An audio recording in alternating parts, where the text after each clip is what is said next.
बिस्मिल्लाहिर्रहमानिर्रहीम। अच्छा, आज जो टॉपिक है वो चैप्टर नंबर 3 का लेक्चर नंबर 3 है। जो रिमेनिंग हमारे पास टॉपिक रह गए थे इस ऑर्गेनिक कंपाउंड पे, तो वो आज इंशाल्लाह डिस्कस करेंगे। उसमें जो पहला हमारा टॉपिक है वो है रिफॉर्मिंग ऑफ पेट्रोलियम। अच्छा, रिफॉर्मिंग ऑफ पेट्रोलियम के अंदर जो है पहले रिफॉर्मिंग को डिस्कस कर लेते हैं। रिफॉर्मिंग कहते हैं अमूमन तौर पर किसी चीज को ब्रोक डाउन करके, ठीक है, दोबारा रिफॉर्म करना, दोबारा से आपने उसको बनाना, उस प्रोसेस को हम रिफॉर्मिंग कहते हैं। पेट्रोलियम में रिफॉर्मिंग क्यों की जाती है? पेट्रोलियम में रिफॉर्मिंग इसलिए की जाती है कि जो अमूमन तौर पर हम लोग क्रूड ऑयल एक्सट्रैक्ट करते हैं और उस क्रूड ऑयल के अंदर आपके कई सारे ऑर्गेनिक कंपाउंड मौजूद होते हैं। उन ऑर्गेनिक कंपाउंड्स को सही तरीके से जो है रिफॉर्म करने के लिए उनमें कई सारे प्रोसेस का यूटिलाइजेशन की जाती है ताकि उसकी जो एफिशिएंसी है वो अच्छी हो सके, उसको सही तरीके से जो है वो कंबस्ट किया जा सके, उसको सही तरीके से यूटिलाइज किया जा सके। तो फिर हम उसको क्या करते हैं कि उसके लिए वहां पर प्रोसेस इस्तेमाल करते हैं हम रिफॉर्मिंग। रिफॉर्मिंग से पहले हम क्या करते थे कि अमूमन तौर पर वहां पर जो एक कंपाउंड है टेट्रा इथाइली, वो इस्तेमाल किया जाता था पेट्रोलियम के अंदर ताकि उसकी फ्यूल एफिशिएंसी बढ़ सके, और दूसरा उसका जो इम्पैक्ट था वो नॉकिंग को रिड्यूस करता था। नॉकिंग का मतलब है कि यहाँ पर अगर किसी चीज का शार्प साउंड का प्रोड्यूस होना, आप अगर देखते होंगे एक लो ऑक्टेन के अगर आप पेट्रोल जो है वो आप डलवाएं किसी भी पेट्रोल पंप से, तो उससे आवाज बहुत ज्यादा करने लग जाती है आपकी बाइक वगैरह। तो वजह ये है कि उसका ऑक्टेन नंबर जो है बहुत ज्यादा कम होता है, उसकी कंबशन एफिशिएंसी इतनी अच्छी नहीं होती।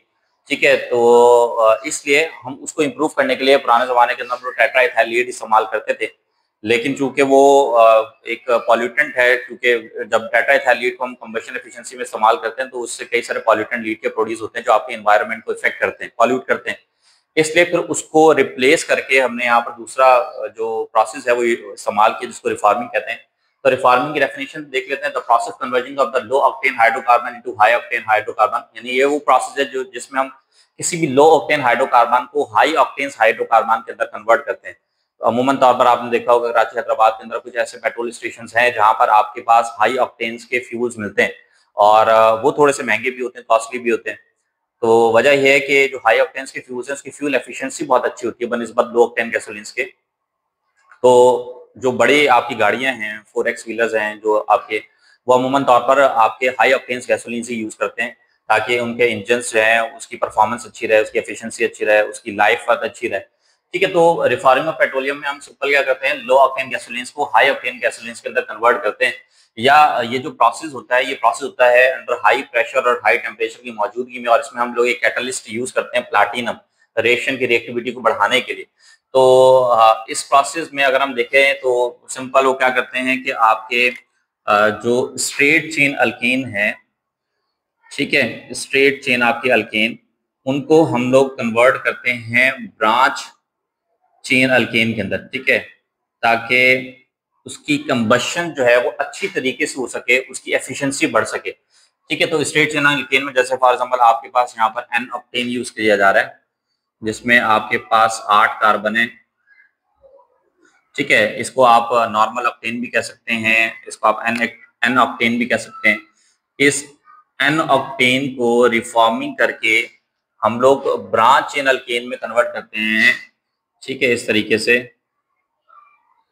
फॉर एग्जाम्पल मैंने यहाँ पर आपकी 2 ब्रांचेज यहाँ अटैच कर दी और एक ब्रांच मैंने यहाँ पर अटैच कर दी, इसको मैं नाम दूंगा आइसो ऑक्टेन। अब है ये ऑक्टेन ही, क्योंकि कॉमनली देखें तो यहाँ पर आपके पास यहाँ भी 8, जो टोटल जो है वो आपके पास 8 कार्बन है टोटल पूरे इसके अंदर स्ट्रक्चर के अंदर।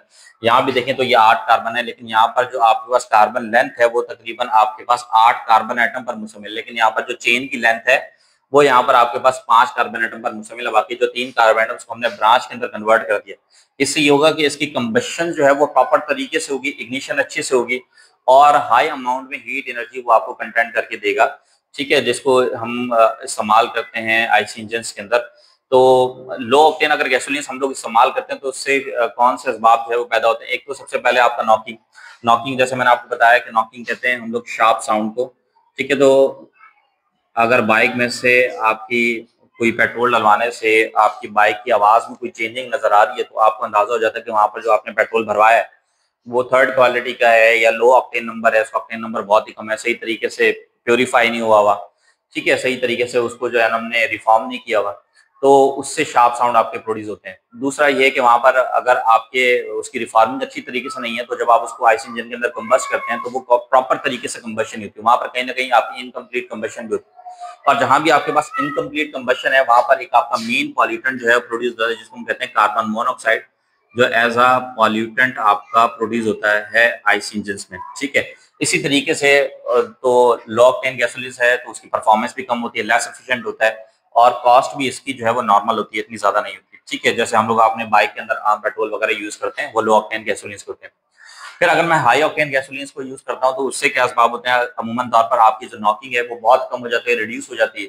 ठीक है, इसी तरीके से कंबशन वहां पर अच्छे तरीके से होती है, प्रॉपर कंबशन होती है, और जहां प्रॉपर कंबशन होती है वहां पर जो आपका पॉल्यूटेंट प्रोड्यूस होता है वो है कार्बन डाइऑक्साइड, जो इतना ज्यादा एनवायरमेंट पर इफेक्ट नहीं पड़ता बनिस्बत किसके, कार्बन मोनोऑक्साइड के।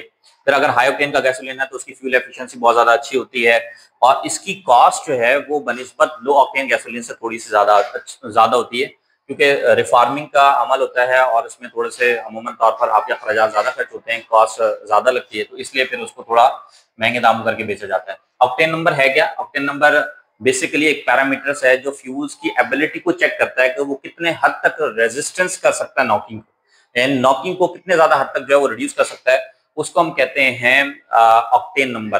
तो जो हाई ऑक्टेन गैसोलीन हैं उनके अंदर नॉकिंग आपकी बहुत कम होगी, फ्यूल एफिशिएंसी अच्छी होगी, ठीक है, परफॉर्मेंस अच्छी होगी, लॉन्ग टर्म तक आपको जो है वो हीट कंटेंट प्रोवाइड करके देंगे। ठीक है, और अगर आपके पास किसी जो है वो गैसोलीन का ऑक्टेन नंबर आपका कम है, तो ऑक्टेन का नंबर कम होने की वजह से उसकी फ्यूल एफिशिएंसी जो है वो बहुत कम होती है, और फिर इसी तरीके से उसकी परफॉर्मेंस है वो आपकी कम होना शुरू हो जाती है।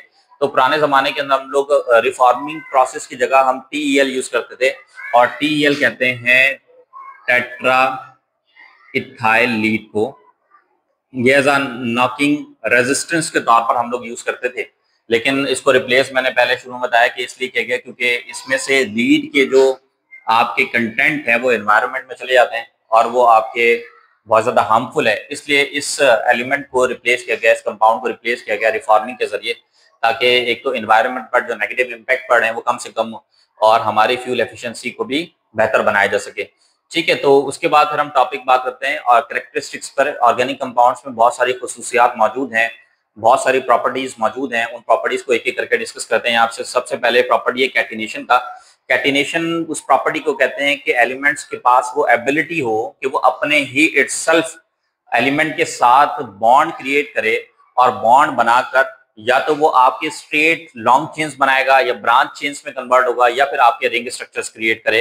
तो इस प्रॉपर्टी को, इस अमल को कैटिनेशन कहते हैं। जैसे हाइड्रोकार्बन्स में आप लोग देखेंगे अल्केन, अल्कीन्स और अल्काइंस के अंदर आपकी स्ट्रेट चेन्स बनती हैं, लॉन्ग चेन्स बनती हैं, तो उसमें कार्बन अपने ही कार्बन इटसेल्फ बॉन्ड के साथ जो है म्यूचुअल शेयरिंग से कोवेलेंट बॉन्ड के तहत वो आपके बॉन्ड क्रिएट करता है, और स्ट्रेट लॉन्ग चेन आपकी बनती है, ब्रांच चेन बनती है, और आपके रिंग स्ट्रक्चर्स आपकी क्रिएट होते हैं। जैसे फॉर एग्जांपल मैं कहूँ कि यहाँ पर आपके पास 4 कार्बन एटम मिलकर भी आपके एक ब्यूटेन बनाते हैं, फिर समटाइम्स आकर आपके 5 कार्बन एटम मिलकर जो है वो आपके पेंटेन बनाते हैं, 6 कार्बन एटम मिलकर हेक्सेन बनाते हैं। तो इसमें कार्बन एटम इटसेल्फ अपने दूसरे इसी कार्बन एटम के साथ कोवेलेंट बॉन्ड के तहत जुड़ता है, और एक लॉन्ग चेन्स अल्केन जो है या ब्रांच चेन अल्केन या साइक्लिक रिंग स्ट्रक्चर जो है वो आपके क्रिएट करता है, और इस अमल को हम कैटिनेशन कहते हैं।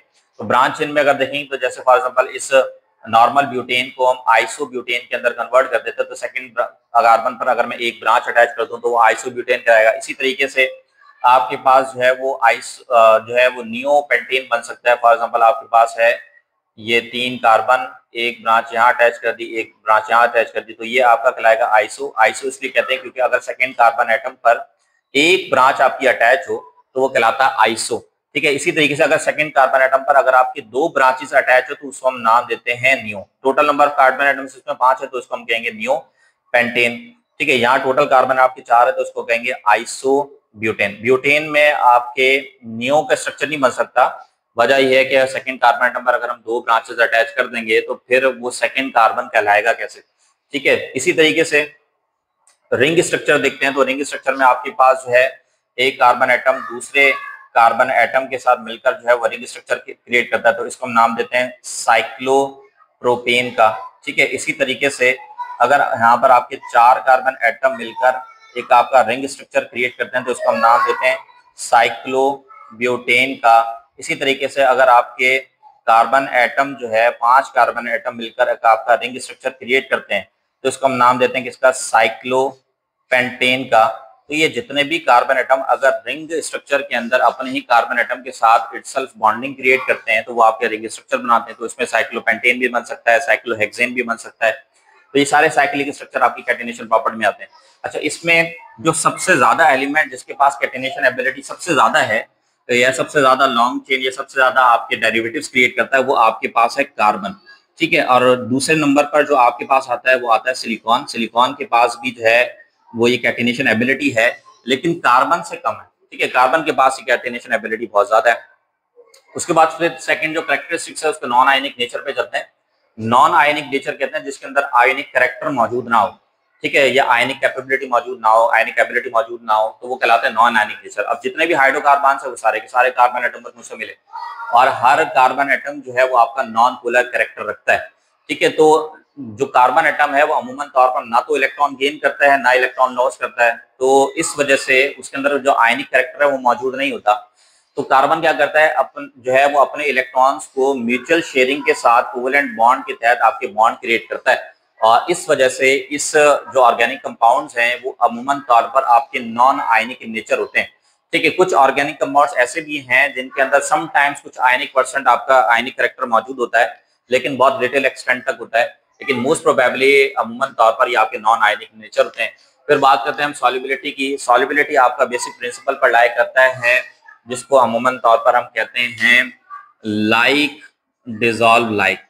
इसका मतलब ये है कि आपके एक जैसी नेचर रखने वाले कंपाउंड एक ही जैसे नेचर रखने वाले सॉल्वेंट के अंदर डिसॉल्व होते हैं। ठीक है, मसलन कि आपके पास नॉन पोलर अगर कोई कंपाउंड मौजूद है तो वो सिर्फ नॉन पोलर सॉल्वेंट में डिसॉल्व होंगे, वो पोलर में हो ही नहीं सकते डिसॉल्व। इसी तरीके से अगर कोई पोलर कंपाउंड मौजूद है तो वो पोलर सॉल्वेंट में डिसॉल्व होंगे। जैसे पोलर सॉल्वेंट की अगर हम बात करें तो यहाँ पर आपके पास पोलर सॉल्वेंट, आपके पास वाटर है जो एज अ यूनिवर्सल सॉल्वेंट भी कहलाता है।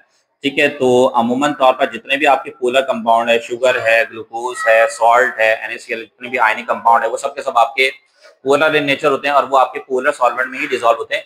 उनको नॉन पोलर में डिसॉल्व नहीं किया जा सकता, या होते ही नहीं है। इसी तरीके से अगर मैं नॉन पोलर की बात करूं तो नॉन पोलर के अंदर आपके पास ऑयल है, ठीक है, आपके पास जो है डीजल है, ये सारी चीजें जो है वो अमूमन तौर पर आपके नॉन पोलर सॉल्वेंट में ही डिसॉल्व है। जैसे हेक्सेन है, इनमें डिसॉल्व होंगे।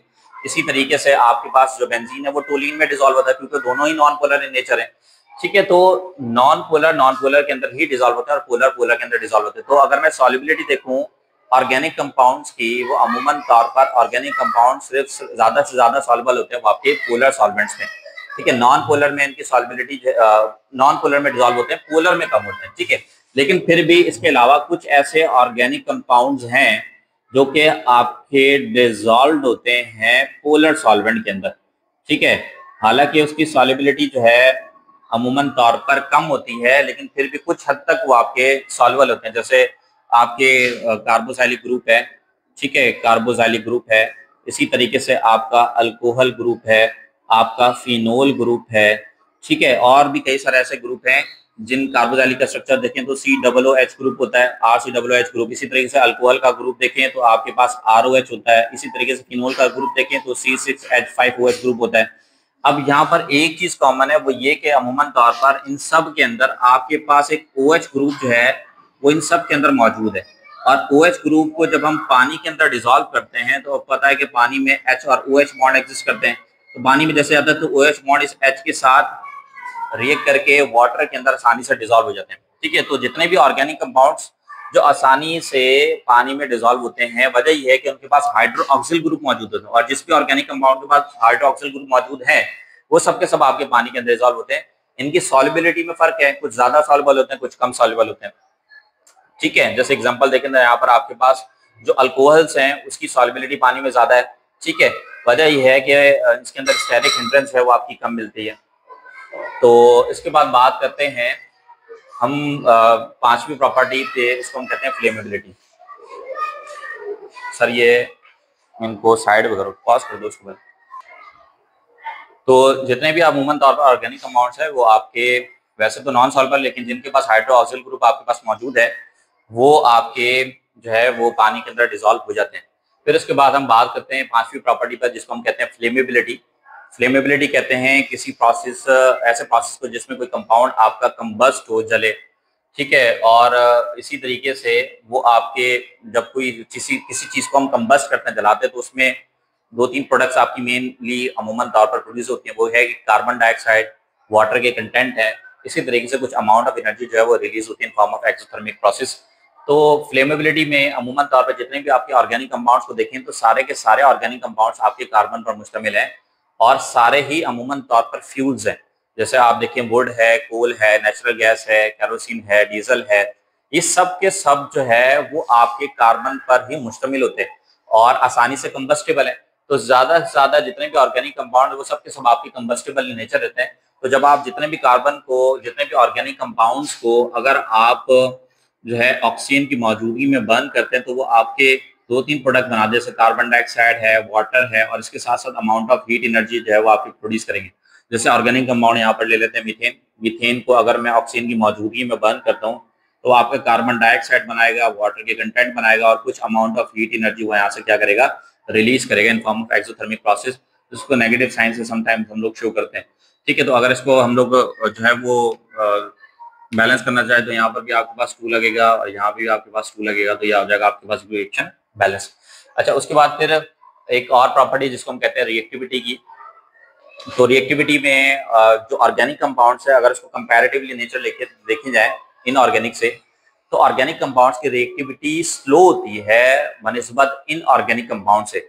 वजह यह है कि ऑर्गेनिक कंपाउंड्स में जो मोस्टली प्रोबेबली आपके जो एलिमेंट्स हैं वो आपके म्यूचुअल शेयरिंग से कोवैलेंट बॉन्ड बनाते हैं, वो आसानी से ना तो इलेक्ट्रॉन लूज करते हैं ना इलेक्ट्रॉन गेन करते हैं। इसलिए अगर इन केस आपको ऑर्गेनिक कंपाउंड्स को रिएक्ट करवाना है तो उसके लिए आपको या तो उनको मिक्स करना पड़ेगा, मिक्स करने पर जो है ना उनकी रिएक्टिविटी बढ़ सकती है, या दूसरा ये प्रोसेस है कि आप उसको हीट करें। ठीक है, तीसरा ये है कि अगर आप उसको कैटलिस्ट दें, तो कैटलिस्ट जो है वो 2 क्लासिफिकेशंस में होते हैं।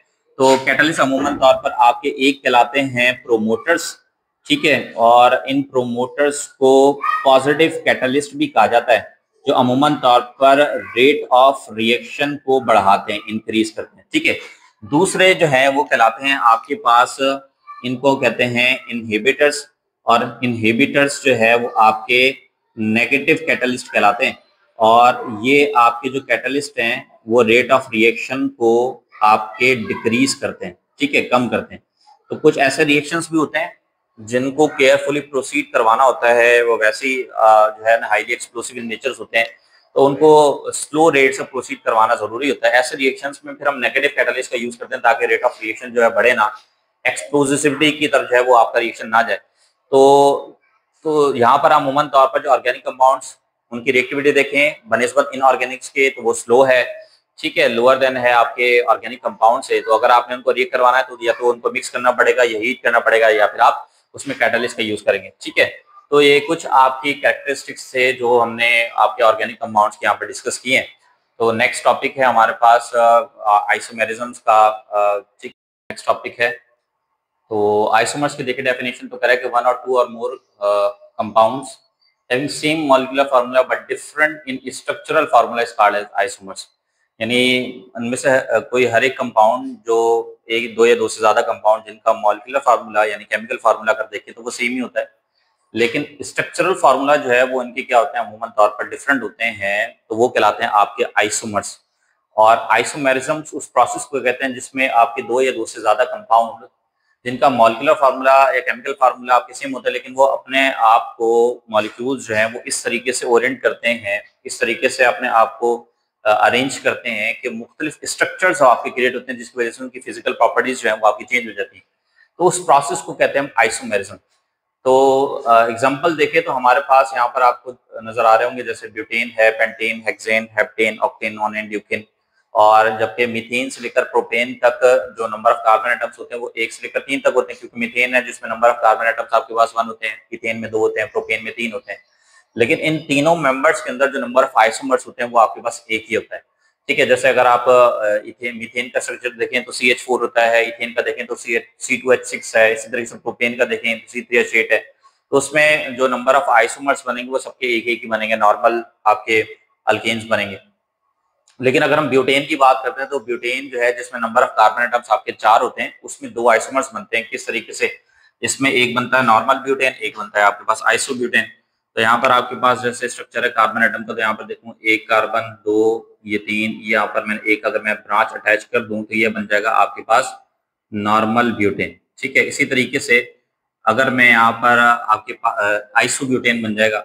ठीक है, और अगर मैं इसको सिर्फ सिंपल स्ट्रेट चेन के अंदर कन्वर्ट करूं तो ये कहलाएगा आपके पास नॉर्मल ब्यूटेन। ठीक है, तो इसके सिर्फ दो ही आइसोमर्स बनते हैं। फिर है आपके पास पेंटेन, जिसमें अमूमन तौर पर जो कार्बन एटम 5 होते हैं और जो आइसोमर्स बनते हैं वो 3 बनते हैं। ठीक है, तो वैसे तो आप इसके डायरेक्ट फार्मूला से, क्योंकि इस पर फार्मूला लगते हैं पेंटेन से लेकर आपके हेप्टेन तक 2n-1। तो पीछे वाला देखें तो पिछले वाले आपके ब्यूटेन के अंदर 2 आइसोमर्स थे।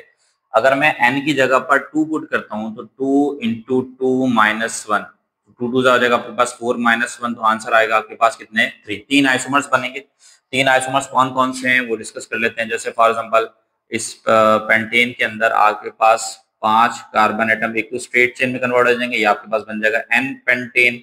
ठीक है, इसी के साथ इसी में मैं आइसोपेंटेन भी बना सकता हूँ। जैसे आपके पास ये 4 कार्बन है और मैंने एक यहाँ पर आपके पास एक ब्रांच लगा दी, तो ये बन जाएगा आपके पास आइसोपेंटेन। ठीक है, इसी तरीके से इसमें एक और बन सकता है कि 3 कार्बन एटम और दोनों तरफ सेकंड कार्बन एटम पर 2 ब्रांचेस अटैच कर दूं तो ये बन जाएगा आपका आइसोपेंटेन। ठीक है, तो ये आपके पास बन सकता है 3 आइसोमर्स इसके बनते हैं।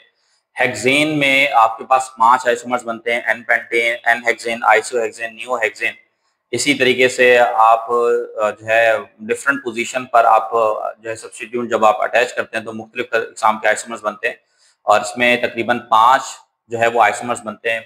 फाइंड आउट कैसे करेंगे, इसमें 5 आइसोमर्स बनते हैं तो फार्मूला आपके पास है 2n-1। ठीक है, अब n की जगह पर आप क्या पुट करेंगे, पिछले वाले जो आपके पास कार्बन है, पिछला वाला जो अल्केन है उसमें आपके पास पेंटेन में कितने आइसोमर्स बने थे, 3, तो n की जगह पर आप 3 पुट करें, 2 इंटू 3-1, 2 3 जगह 6-1 आंसर आ जाएगा आपके पास 5। तो इसमें आपके पास 5 आइसोमर्स बने। इसी तरीके से हेप्टेन का देखना चाहते हैं वो भी फार्मूले से आप जो है वो कैलकुलेट कर सकते हैं। ठीक है, तो इस फार्मूले से आप कैलकुलेट करेंगे 2n-1।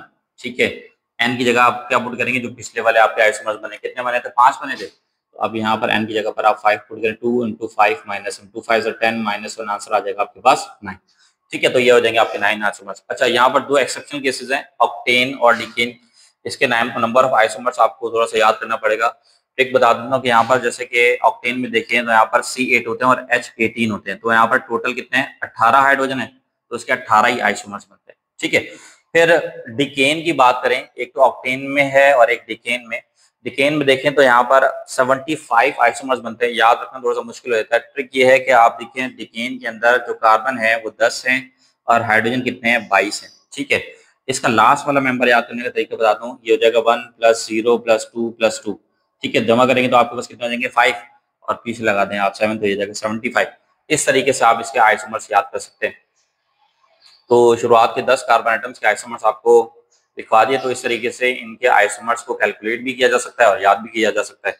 फिर हम बात करते हैं पॉलीमराइजेशन की। तो पॉलीमराइजेशन क्या कहलाता है, वो प्रोसेस जिसमें छोटे छोटे आपके मोनोमर्स, स्मॉल मॉलिक्यूल्स आपके कंबाइंड होते हैं। किस प्रोसेस के तहत, या तो एडिशन पॉलीमराइजेशन होती है या होती है आपके पास कंडेंसेशन पॉलीमराइजेशन, जिसके तहत आपका एक जाइंट मॉलिक्यूल बनता है, एक बड़ा मॉलिक्यूल बनता है, बड़े साइज का मॉलिक्यूल, जिसको हम नाम देते हैं किसका, पॉलीमर का। ठीक है, तो सिंपल डेफिनेशन देखें पॉलीमराइजेशन की, तो पॉलीमराइजेशन में आप स्मॉल मॉलिक्यूल्स जो हैं जिनको अमूमन तौर पर हम नाम देते हैं मोनोमर्स का। ठीक है, उन मोनोमर्स को आप ज्वाइंट करते हैं या कंबाइंड करते हैं या लिंक करते हैं। ठीक है, बाय मींस ऑफ प्रोसेस, या तो आप एडिशन करें, ठीक है, या फिर आप क्या करें, कंडेंसेशन करें। इन दो प्रोसेस के तहत स्मॉल मॉलिक्यूल्स यानी मोनोमर्स को किसमें कन्वर्ट किया जाता है, पॉलीमर के अंदर कन्वर्ट किया जाता है। ठीक है, और पॉलीमर क्या है, एक आपका लार्ज मॉलिक्यूल है, बिग साइज मॉलिक्यूल है। ठीक है, उसी को हम नाम देते हैं किसका, पॉलीमर का। ठीक है, तो जहां भी कंडेंसेशन पॉलीमराइजेशन होती है वहां पर एक बात याद रखें, वहां कंडेंसेशन में आपके पास वाटर जो है वो एलिमिनेट होता है। ठीक है, जहां भी कंडेंसेशन होगी वहां से वाटर आपका एलिमिनेट होता है और वाटर के एलिमिनेट होने पर ही आपके कंपाउंड्स हैं वो ज्वाइंट और लिंक होते हैं और नया कंपाउंड यानी फॉर्मेशन ऑफ पॉलीमर होता है। यहाँ पे एग्जांपल के तौर पर आपने दी हुई है कि जैसे कि यहाँ पे एक ट्रैफथैलिक एसिड है। ट्राइफथैलिक एसिड कहते हैं, ये मेंबर है कार्बोक्सिलिक एसिड का। ठीक है, जब दो कार्बोक्सिलिक एसिड जो है आपके डाई कार्बोक्सिलिक एसिड आपके 6 कार्बन एटम हेक्सेन के साथ ज्वाइंट होते हैं तो उसको हम कहते हैं ट्राइफथैलिक एसिड। ये ट्राइफथैलिक एसिड जिनके दोनों तरफ आपके कार्बोक्सिल ग्रुप आपका अटैच है, COOH ग्रुप जो है वो आपका अटैच है, दोनों कार्बोक्सिलिक एसिड ग्रुप जो है जब आपके हेक्सेन के साथ अटैच है तो आपका ट्राइफथैलिक एसिड। इसी ट्राइफथैलिक एसिड को अगर मैं इथाइलिन ग्लाइकोल के साथ रिएक्ट करूं, इथाइलिन ग्लाइकोल को डायोल भी कहते हैं हम लोग, और जब हम इसके साथ रिएक्ट करवाते हैं तो इसमें से क्या होता है कि आपका ट्राइफथैलिक एसिड का ये आपका हाइड्रोक्सिल ग्रुप और आपके इसका इथाइलिन ग्लाइकोल का H ग्रुप यहाँ से मिलकर वाटर बनाकर क्या हो जाते हैं, आपके एलिमिनेट हो जाते हैं। ठीक है, इसी तरीके से यहाँ पर इसी तरीके से इसका कार्बोक्सिलिक OH ग्रुप इसके H ग्रुप के साथ ही करके वाटर बनाकर अलग हो जाता है, और ये जो है यहाँ से ये वाला कार्बन एटम इस ऑक्सीजन ग्रुप के साथ लिंक बना लेता है और लिंक बनाकर पॉलीइथाइलिन ट्राइफथलेट बनाते हैं, और इसमें कई सारे मोनोमर्स आपके ज्वाइंट होते हैं। ठीक है, यहाँ पर एन रिप्रेजेंट करें कि कई सारे आपके छोटे छोटे मोनोमर्स हैं जो आपस में ज्वाइंट हैं और एक बड़ा पॉलीमर बनाए, इसी को कहते हैं पॉलीइथाइलिन ट्राइफथलेट, और कॉमनली इसको हम कहते हैं PET। ये आपका कहलाता है पॉलीस्टर कहलाता है। ठीक है, एक बड़ा मॉलिक्यूल जिसको हम पॉलीमर भी कहते हैं। तो ये प्रोसेस है आपके पॉलीमराइजेशन का। फिर क्लासेस अब देखते हैं कि कंपाउंड्स में कौन कौन से आपके फंक्शनल ग्रुप आपके मौजूद है। तो जैसे कि अल्केन की बात करें तो अल्केन जो है वो आपके इसका स्ट्रक्चर देखें तो आपके पास एक कार्बन दूसरे कार्बन के दरमियान जो है अमूमन तौर पर सिंगल बॉन्ड मौजूद होता है। अल्कीन की बात करें तो एक कार्बन से दूसरे कार्बन के दरमियान आपके पास डबल बॉन्ड मौजूद होता है। अल्काइन की बात करें तो एक कार्बन से दूसरे कार्बन के दरमियान आपके पास ट्रिपल बॉन्ड मौजूद होता है। अल्कोहल की बात करें तो आपके पास जो उसका स्ट्रक्चरल फार्मूला है वो आपके पास OH है। OH के साथ कोई भी आपका अल्काइल ग्रुप आपका अटैच हो सकता है तो वो आपके अल्कोहल के मेंबर बनना शुरू हो जाएंगे। ईथर में आपका ऑक्सी ग्रुप होता है जिसके दोनों तरफ आपके अल्काइल ग्रुप या एराइल ग्रुप आपके अटैच होते हैं।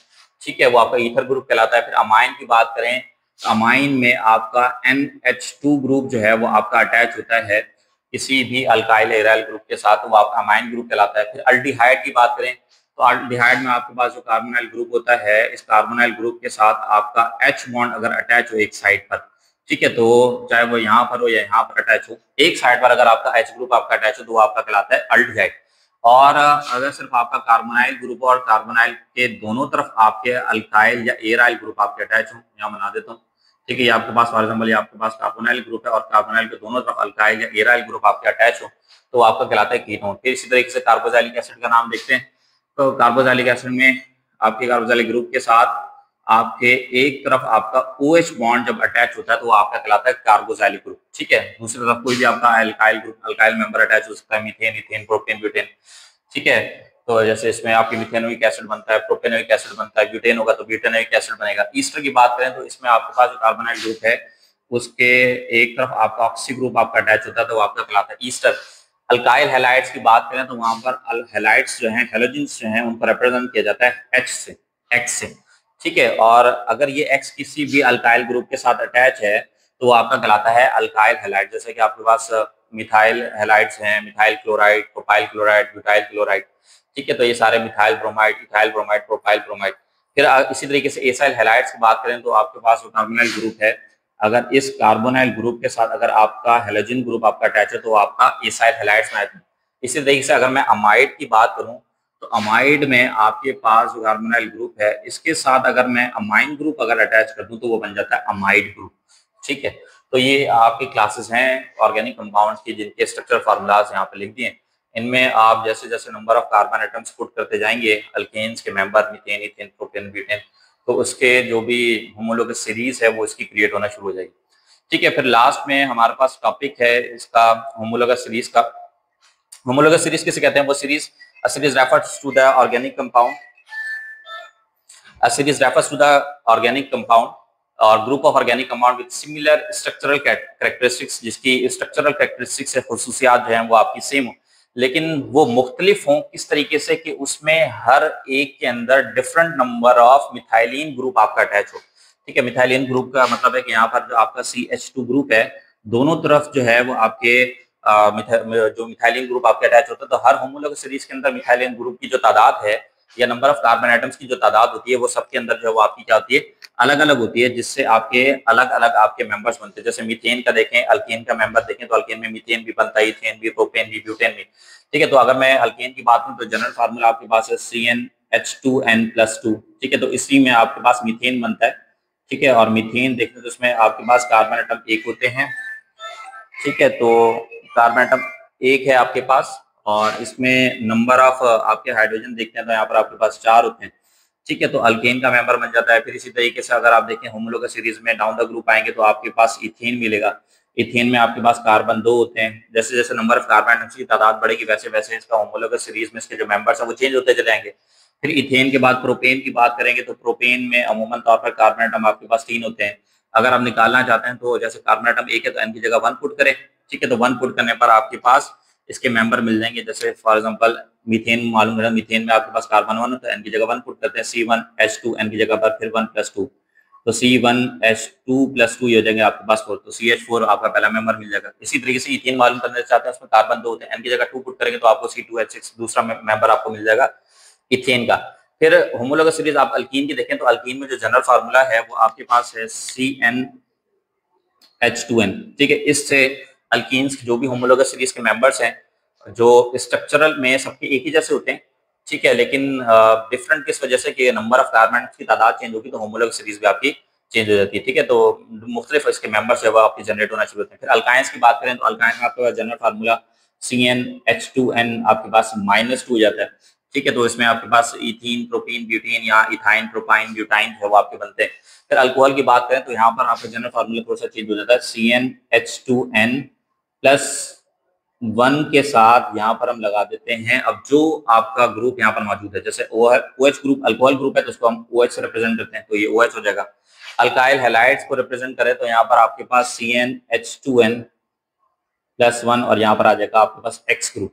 एक्स ग्रुप में आपके पास कोई भी हो सकता है, जैसे फॉर एग्जांपल एक्स ग्रुप में यहाँ पर आपके पास जो है वो फ्लोरीन भी आ सकता है, यहाँ पर क्लोरीन भी आ सकता है, ब्रोमीन भी आ सकता है, आयोडीन भी आ सकता है। तो तमाम ये हैलोजन के मेंबर हैं जो आपके इस अल्केन के साथ अटैच हो सकते हैं। मिथाइल फ्लोराइड, इस तरीके से आपके पास इथाइल है, प्रोपाइल है, ब्यूटाइल है, क्लोराइड, ब्रोमाइड, आयोडाइड, ये सब आपके अटैच हो जाते हैं। तो इस तरीके से आपके जितने भी होमोलोगस सीरीज है वो आपके सिमिलर होते हैं स्ट्रक्चरल कैरेक्टरिस्टिक्स के अंदर, लेकिन दोनों एक दूसरे से अलग किस वजह से, क्योंकि सबके अंदर मिथाइलिन ग्रुप यानी कार्बन जो कार्बन ग्रुप है वो सबके अंदर आपके अलग अलग आपके अटैच होते हैं। इस वजह से वो आपके जो अलग अलग आपके होमोलोगस सीरीज के मेंबर्स है वो आपके बनते हैं। तो उसमें कुछ कैरेक्टरिस्टिक्स ये हैं कि उनकी केमिकल प्रॉपर्टीज सिमिलर है। वजह ये है कि उसके अंदर एक ही फंक्शनल ग्रुप होता है। जैसे अगर मैं अल्केन के मेंबर देखूं मीथेन, इथेन, प्रोपेन, ब्यूटेन, लेकिन सबके अंदर जो उसका फंक्शनल ग्रुप है वो आपका सिंगल बॉन्ड पर मुश्तमिल है अल्केन। ठीक है, अल्कीन की बात करूंगा तो सब पर जो फंक्शनल ग्रुप होगा वो आपके पास डबल बॉन्ड आएगा। तो इसी तरीके से इथीन, प्रोपीन, ब्यूटीन जो भी होगा उसका फंक्शनल ग्रुप सेम ही होगा, लेकिन उसके मेंबर चेंज होते हैं नंबर ऑफ कार्बन एटम्स की तादाद के चेंज होने की वजह से। फिर दूसरा कह रहा है कि डिफरेंट फिजिकल प्रॉपर्टीज डिफरेंट होती है। वजह यह है कि उनमें number of carbon atom chain के अंदर अलग अलग होते हैं। मीथेन की कैरेक्टरिस्टिक्स अलग होगी, इथेन की कैरेक्टरिस्टिक्स अलग होगी, फिजिकल जो प्रॉपर्टीज है, कैरेक्टरिस्टिक्स हैं वो अलग होगी। फिर बात करते हैं मॉलिक्यूलर मास होता है, हर मेंबर का अलग होगा। जैसे मीथेन है उसका जो मॉलिक्यूलर मास है वो अलग होगा, इथेन का मॉलिक्यूलर मास अलग होगा, प्रोपेन का मॉलिक्यूलर मास अलग होगा। तो हर बढ़ते नंबर ऑफ कार्बन एटम के साथ जो मॉलिक्यूलर मास है होमोलोगस सीरीज के अंदर वो आपका बढ़ता चला जाएगा। ठीक है, तो ये आपका चैप्टर नंबर 3 का लेक्चर नंबर जो 3 है वो कंप्लीट हुआ। इसके सिर्फ एक टॉपिक रह गया एलोटॉप का, उसको इंशाल्लाह लेक्चर 4 के अंदर डिस्कस करेंगे और इस चैप्टर को कंप्लीट करेंगे। तो अगर आपको कोई चीज समझ में ना आई हो तो आप अपने कमेंट बॉक्स में इसको लिख के जो है बता सकते हैं। ठीक है, अल्लाह हाफ़िज़।